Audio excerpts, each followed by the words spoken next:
दोस्तों, आज की इस वीडियो में हम आपको बताने वाले हैं एक ऐसे शिव भक्त की सत्य कहानी जिसे सुनकर आप आश्चर्य हो जाएंगे। एक मशहूर धनुर्धर थिम्मन एक दिन शिकार के लिए गए। जंगल में उन्हें एक मंदिर मिला जिसमें एक शिवलिंग था। थिम्मन के मन में शिव के लिए एक गहरा प्रेम भर गया और उन्होंने वहां कुछ अर्पण करना चाहा, लेकिन उन्हें समझ नहीं आया कि कैसे और किस विधि ये काम करें। उन्होंने भोलेपन में अपने पास मौजूद मांस शिवलिंग पर अर्पित कर दिया और खुश होकर चले गए कि शिव ने उनका चढ़ावा स्वीकार कर लिया।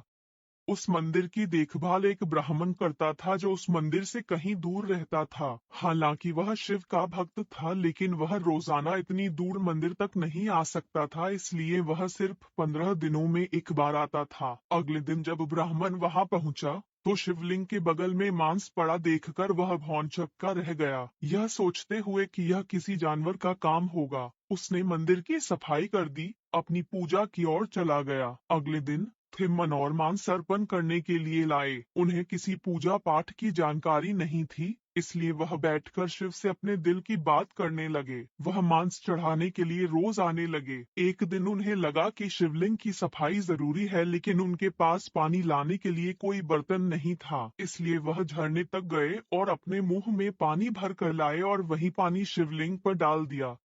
जब ब्राह्मण वापस मंदिर आया तो मंदिर में मांस और शिवलिंग पर थूक देखकर घृणा से भर गया। वह जानता था कि ऐसा कोई जानवर नहीं कर सकता, यह कोई इंसान ही कर सकता था। उसने मंदिर साफ किया, शिवलिंग को शुद्ध करने के लिए मंत्र पढ़े, फिर पूजा पाठ करके चला गया। लेकिन हर बार आने पर उसे शिवलिंग उसी अशुद्ध अवस्था में मिलता। एक दिन उसने आंसुओं से भरकर शिव से पूछा, हे देवों के देव, आप अपना इतना अपमान कैसे बर्दाश्त कर सकते हैं? शिव ने जवाब दिया, जिसे तुम अपमान मानते हो वह एक दूसरे भक्त का अर्पण है। मैं उसकी भक्ति से बंधा हुआ हूँ और वह जो भी अर्पित करता है उसे स्वीकार करता हूँ। अगर तुम उसकी भक्ति की गहराई देखना चाहते हो तो पास में कहीं जाकर छिप जाओ और देखो, वह आने ही वाला है। ब्राह्मण एक झाड़ी के पीछे छिप गया। थिम्मन मांस और पानी के साथ आया। उसे यह देखकर आश्चर्य हुआ कि शिव हमेशा की तरह उसका चढ़ावा स्वीकार नहीं कर रहे। वह सोचने लगा कि उसने कौन सा पाप कर दिया है। उसने लिंग को करीब से देखा तो पाया कि लिंग की दाहिनी आंख से कुछ रिस रहा है। उसने उस आंख में जड़ी बूटी लगाई ताकि वह ठीक हो सके, लेकिन उससे और रक्त आने लगा। आखिरकार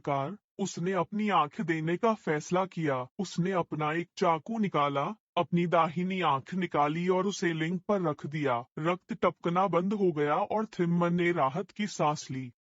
लेकिन तभी उसका ध्यान गया कि लिंग की बाईं आंख से भी रक्त निकल रहा है। उसने तत्काल अपनी दूसरी आंख निकालने के लिए चाकू निकाल लिया, लेकिन फिर उसे लगा कि वह देख नहीं पाएगा कि उस आंख को कहाँ रखना है। तो उसने लिंग पर अपना पैर रखा और अपनी आंख निकाली। उसकी अपार भक्ति को देखते हुए शिव ने थिम्मन को दर्शन दिए। उसकी आंखों की रोशनी वापस आ गई और वह शिव के आगे दंडवत हो गया। उसे कन्नप्पा नयनार के नाम से जाना गया। कन्ना यानी आंखें अर्पित करने वाला, नयनार यानी शिव भक्त।